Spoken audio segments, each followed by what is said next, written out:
कैसे होली अब ही रंग के बाबा हतरा गो चोली और नदिया नरन संभाल भौजी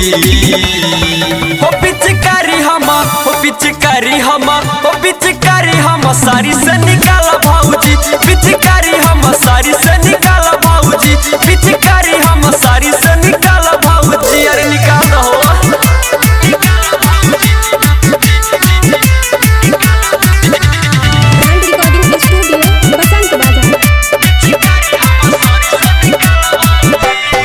तना जरूरी रहे डाल दिल बानी देखो अभी चुआता बेलहंगा से पानी जितना जरूरी रहे डाल दिल बानी देखो अभी चुआता बेलहंगा से पानी और भीतर जनी डाल भौजी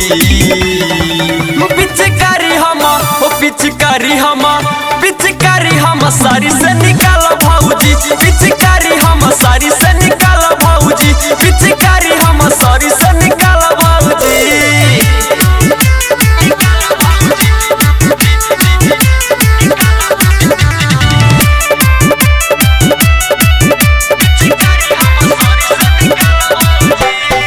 तना जरूरी का हमार बाबे हो तोहरो पगड़ ही बतार बाबे हो अरे ये भौजी जाए तना जरूरी का हमार बाबे हो तोहरो तो घर ही भतार बाबे हो कर न दिली पके बोलाल भौजी पिचकारी हम ओ पिचकारी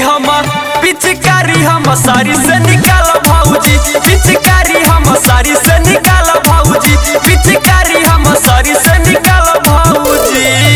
रिकॉर्डिंग स्टूडियो बसंत बाजार।